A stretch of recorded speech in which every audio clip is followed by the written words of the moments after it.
This is Stanley Qiufan. I'm a science fiction writer. I'm the author of Waste Time and AI 2041, 10 Visions for Our Future. Today, I'm honored to be part of our cybernetic conference. My topic will be Reimagine Cyberpunk from a Chinese perspective. So in 1984, Canadian fiction author William Gibson published his seminal work, Neuromancer, which had its third Chinese edition translated by my friend, also my alumni, De Novo. She's a biologist from PKU and Columbia University. So this is the third edition of the previous one, which published in 1999, titled 神经浪游者, which is an inaccurate and unthoughtful version, which was long blamed. And in 2012, Taiwan, there's another edition published by Kaiyuan Shu Yin. They also invited William Gibson himself to pen a new preface to the Chinese readers of the 21st century. In this preface, he shares a revelation from his father-in-law, a lifelong Canadian socialist who, after visiting China in 1982, told Gibson, "Everything will change." Gibson, however, expressed relief that he never imagined China's future. Just as I guessed wrong about Russia's future, I let Soviet Union exist in the geopolitical backdrop of my story, towering like rusted scrap iron. As for what China would become, it was utterly beyond my imagination.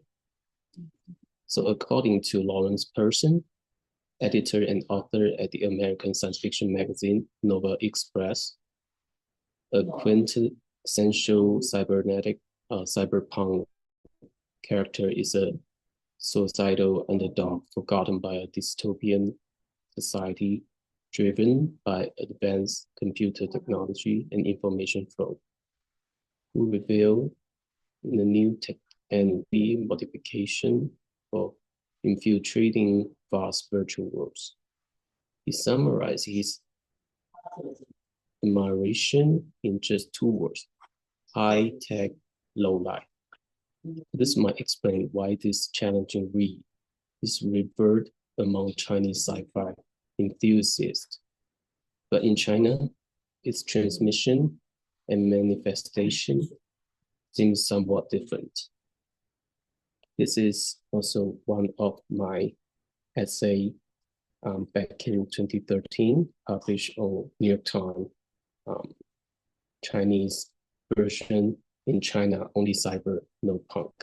So for Chinese sci-fi fans, the inception of Chinese cyberpunk is undeniable, marked by Duel on the Web by Xinghe back in 1995, published on one of the most famous science fiction magazine, Science Fiction World.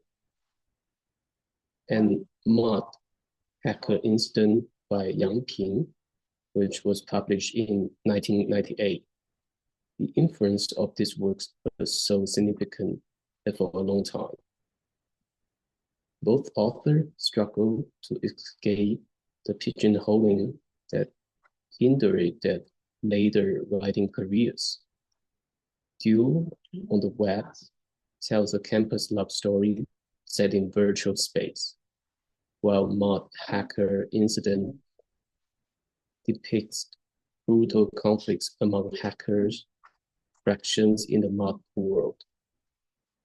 Clearly, this work served the early wave of China's internet boom, romanticizing the future of computing and networking through literature.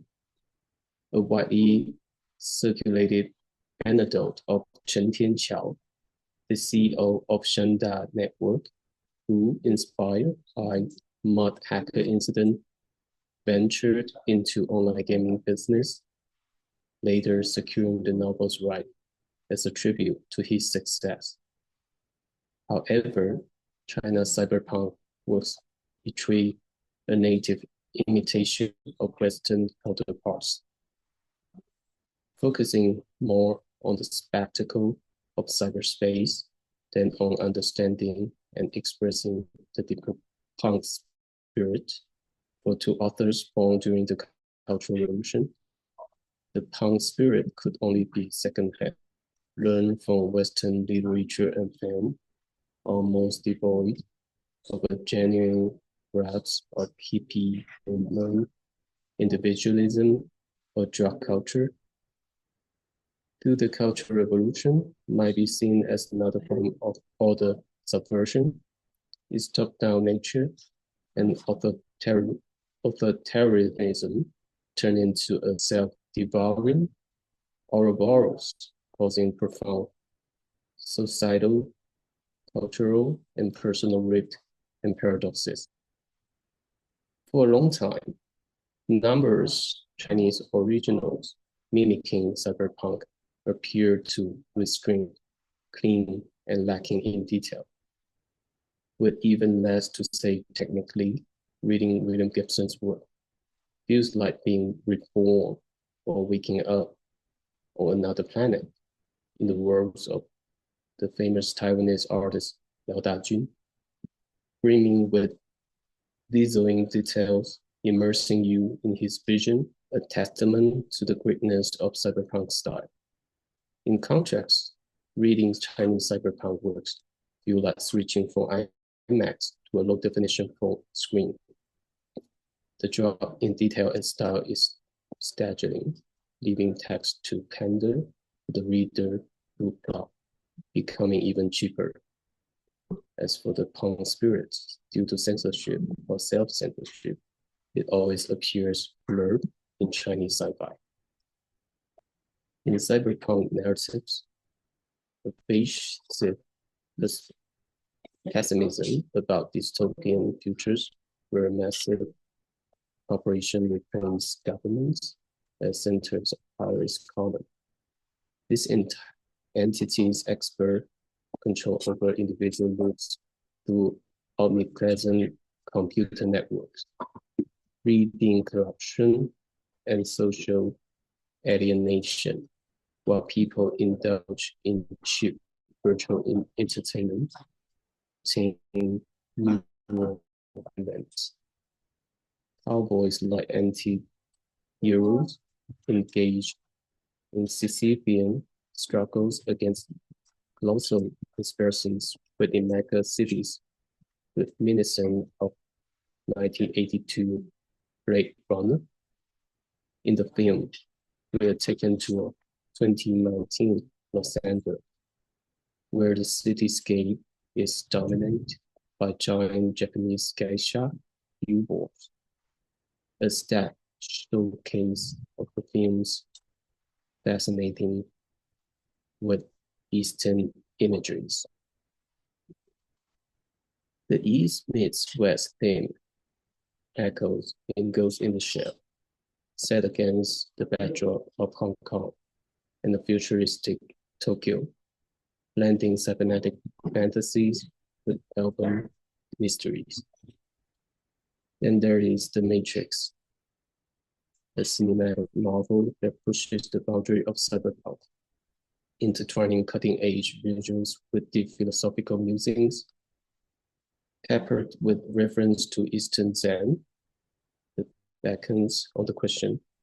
Cyberpunk, right from its inception, has been deeply infused with Eastern aesthetics, using Japanese motifs to craft a sense of exotic otherness and an Oriental gaze. Such a fusion is deeply rooted in the zeitgeist of the 1980s, a period of profound technological, geopolitical, and cultural shifts that cyberpunk mirrored in its narratives.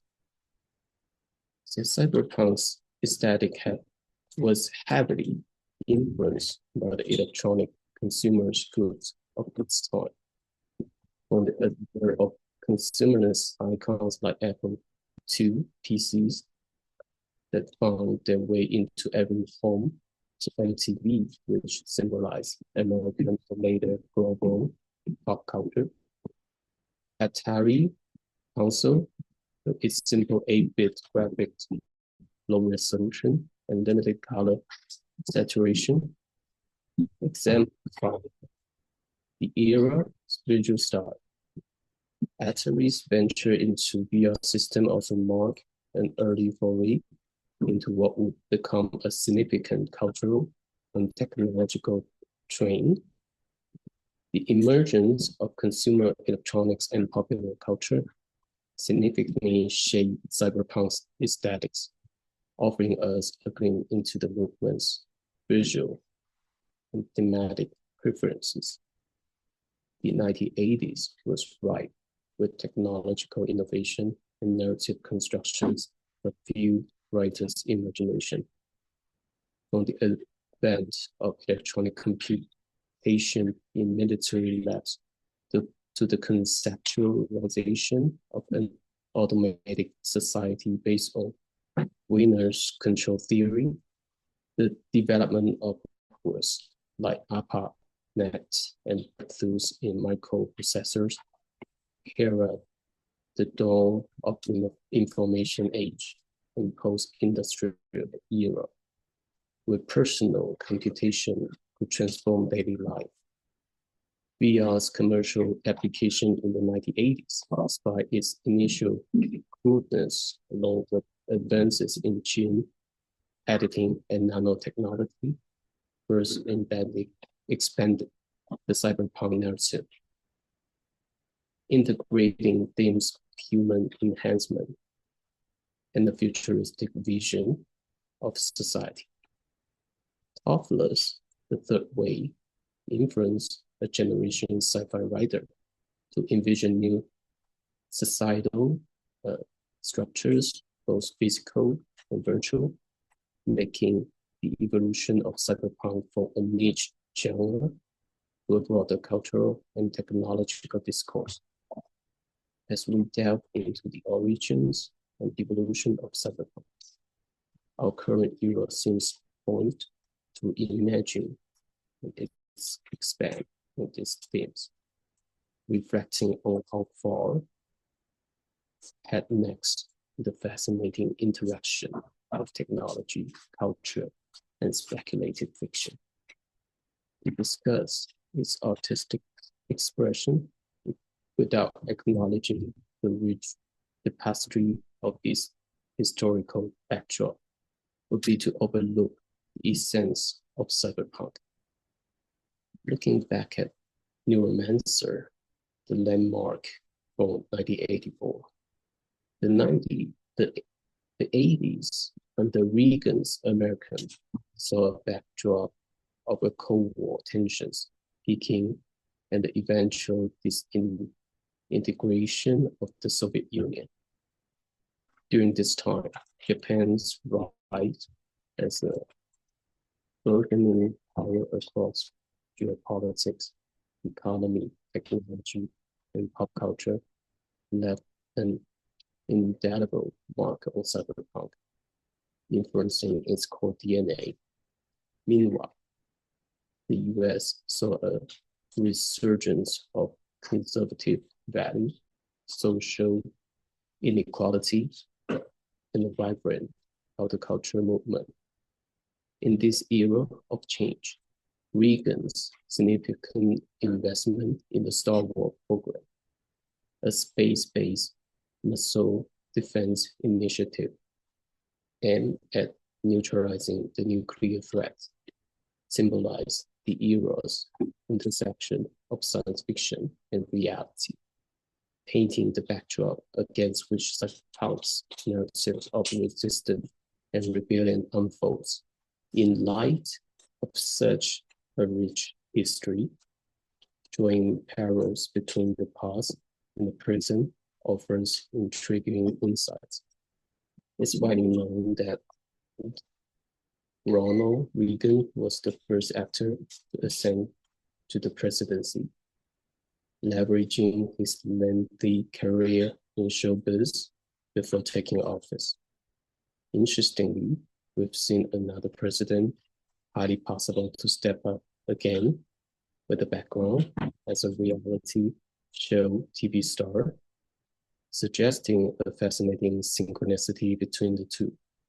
Their policy, like tax cuts, the American First agenda, an effort to bolster the income of working class, to enhance their livelihood alongside strategies like framing international political adversaries, provide rich materials for comparison.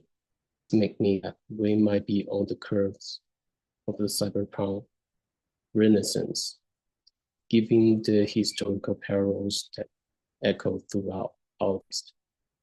So William Gibson's father-in-law was right. Everything in China has changed.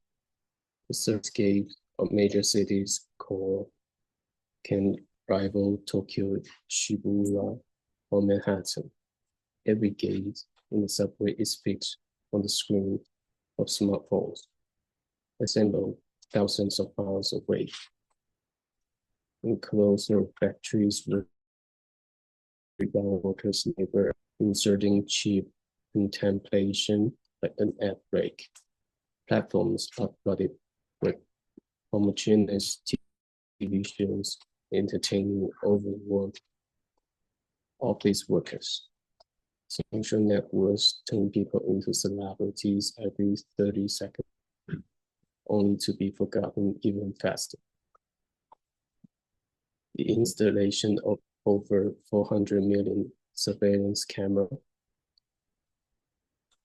nationwide has enabled new smart city system to analyze collective visual data stream, monitoring traffic conditions in real time across the city, optimize signals to ease congestion and speed dispatch for emergency vehicles. Now over 500 Chinese cities are rolling out the urban optimization AI. So we already live in a cyberpunk world. As William Gibson put it, the future is already here. It's just not evenly distributed. If science fiction catch up with our reality, how can we reimagine the cybernetic society in the future and refresh the core value and aesthetics of cyberpunk as the genre? In my novel, Waste Time, which published in Chinese in 2013, set around 2025 on a fictional island called Silicon Isle, a small island in southern China, ravaged by electronic waste, where local cleaning forces, foreign waste workers, and transnational corporate elites clash. The story follows trash girl Xiaomi, who after being infected by a virus, becomes a cyborg, leading oppressed foreign workers in rebellion. During the planning phase, I considered many endings, but ultimately, I chose one where capital and local authority united to improve the labor conditions in the name of harmony. Curing this unfinished cyberpunk revolution, while the protagonist fighting for freedom meets a tragic end. What drove me to this choice? Perhaps my own lacking of understanding of the punk spirits, or maybe the accelerating reality just make my imagination strained. What should we do if we really want to reinvent the genre or reimagine the cybernetic society in the future and tell it with the new narrative. It might be helpful to briefly revisit the thought source for the genre, cybernetics as theory. Development of cybernetic have been a fascinating journey, spanning several decades and encompassing a wide range of disciplines. It has undergone significant transformations, each building upon the foundation laid by the previous generation of thinkers. In 1948, Wiener's book Cybernetics on Control and Communication in the Animal and the Machine laid the groundwork for what would become known as first-order cybernetics, a field concerned with the study of control and communication in living organisms and machines. Central to first-order cybernetics was a concept of feedback loops, which allow systems to self-regulate and maintain homeostasis. This idea was further developed by other prominent figures such as William Ross Ashby and Heinz von Foster. As the field of cybernetics evolved, a new generation of thinkers began to emerge in the 1970s and 1980s until now, giving rise to what would become known as second-order cybernetics. This new approach, championed by the likes of Humberto Maturana, Francisco Viella, and Nicholas Luhmann, shifted the focus from the study of observed systems to the study of observing systems. Second-order cybernetics recognized that the observer is an integral part of the system being observed, and that the act of observation itself influences the behavior of the system. This led to a deeper exploration of concepts such as autopoiesis, self-creation, embodied cognition, and the role of language in shaping our understanding of reality.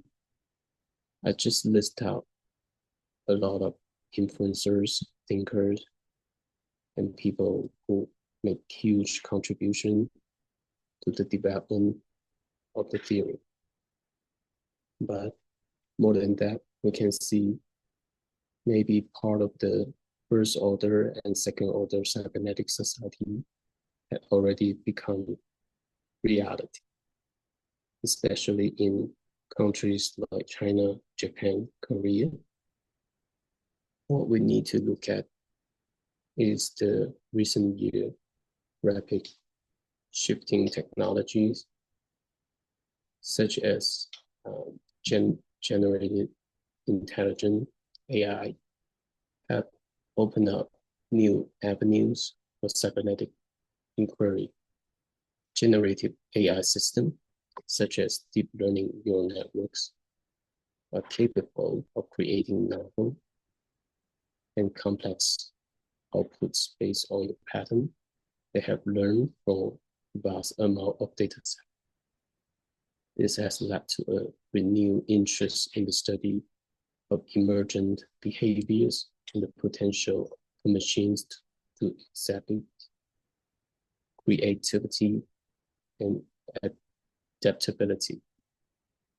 However, the rise of generative AI also raises important philosophical questions about the nature of intelligence, consciousness, and the relationship between humans and machines.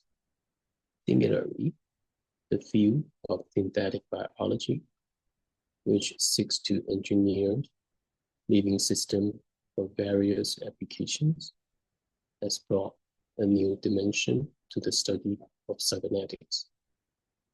By manipulating the building blocks of life, synthetic biologists are essentially creating new forms of feedback loop and control system within living organisms. This has far-reaching implications for our understanding of the principles that govern the behavior of complex biological systems and the potential for creating novel life forms with desired properties. The latest article just got published on February 2024 this year by Marcin Karolski from Computational Social Science Department, ETH Zurich. The article proposed a new paradigm within the field of AI ethics, value alignment, biospheric AI. The authors argue that the dominant anthropocentric perspective, which focuses solely on human value, is inefficient to capture the complexity of the biosphere and ensure that AI does not harm it. They propose an ecocentric approach where the AI is enmeshed with the biosphere and its proper functioning is dependent on biospheric processes. This perspective aims to foster the development of AI that understands and communicates with the biosphere, ultimately developing an ecocentric ethical perspective. It is clear that the next step of cybernetics will involve the synthesis of insights from various disciplines. The challenge will be to develop a unified framework that can account for the complex interactions between living and non-living.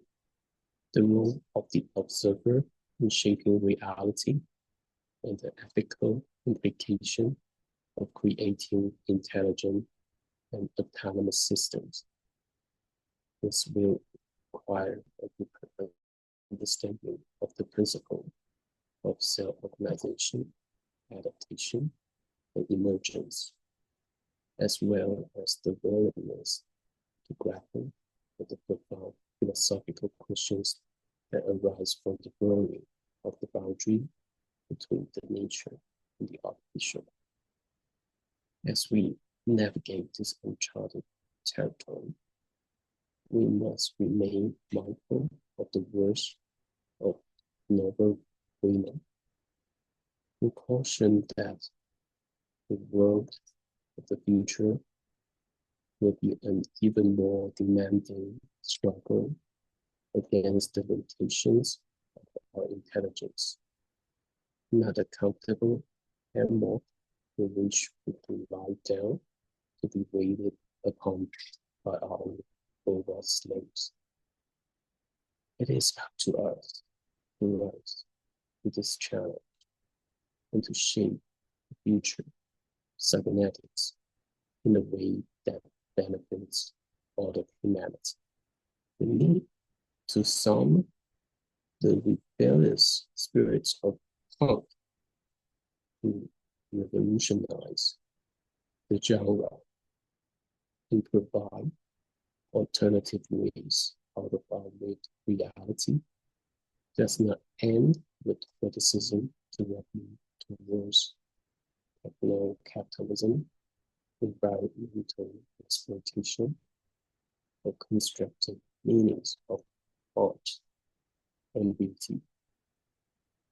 As the Chinese science fiction researcher Nathaniel Isaacson put it, late Qin reformers deployed science fiction as a vehicle of exploring modernity when China was faced with a radical epistemological shift following its encounter with Western science.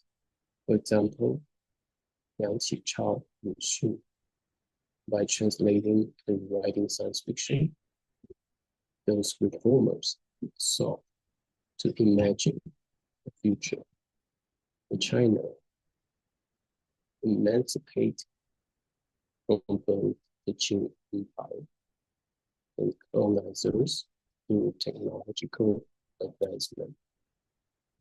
However, Isaacson believes that this attempt is bound to result in a deficit as the inherent colonial structure embedded in the genre of cyber determines that it will always be equivalent to the intent to conceptualize and undo Orientalism, another byproduct of imperialism, is unrealizable for the same reason. When Chinese indigenous traditions are regarded as inherently contradictory to Western science. An effective work of science fiction but silent, the indigenous to make the way for more progressive worldviews. Consequentially, suggesting the former is somewhat backward and need to be improved. Isaacson expands for late Qing writers of science fiction the failure of imagination entailed the inability to imagine a world absent European empire.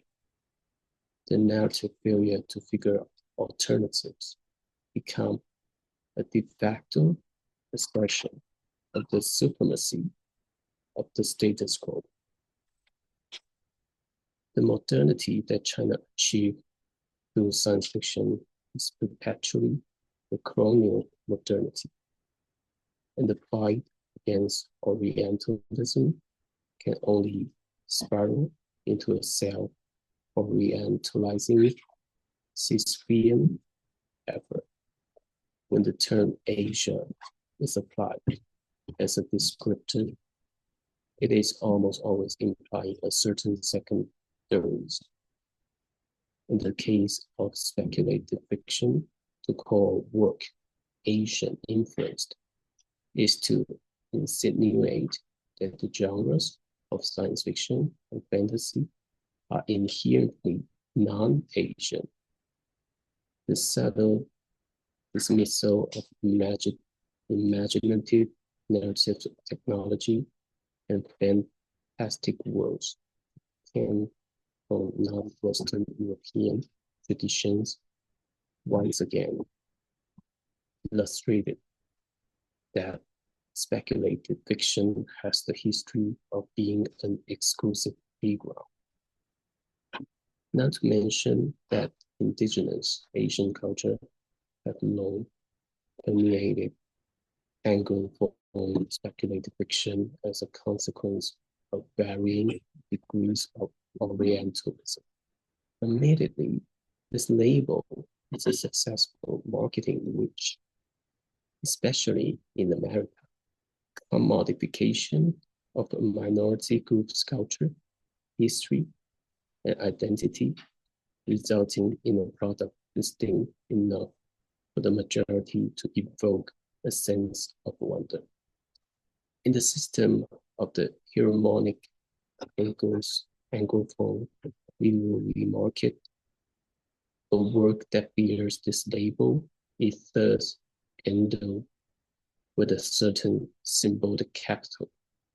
In the words of Baudelaire, in particular, the utter lack of Asian narratives in the history of Anglophone speculative fiction provide Asian-influenced science fiction and fantasy with even greater symbolic capital due to the scarcity-induced cognitive estrangement it brings. So, in the renowned Chinese science fiction researcher and translator, Annie Xuanyiqin's latest unpublished paper, The Technology of Decolonization, can live so punk cosmonarratology in the Dindalian dynasty, tetralogy. She delves into the nuances of Punk, a term coined by Ken for his The Dandelion Dynasty series, emphasizing its roots in non-Western traditions and materials, such as silk and bamboo. Cyberpunk reimagines the narrative and technological landscape, speculative fiction, integrating Eastern philosophies such as Taoism, Confucianism, Buddhism, and aesthetics to challenge and expand the genre's traditional Eurocentric focus.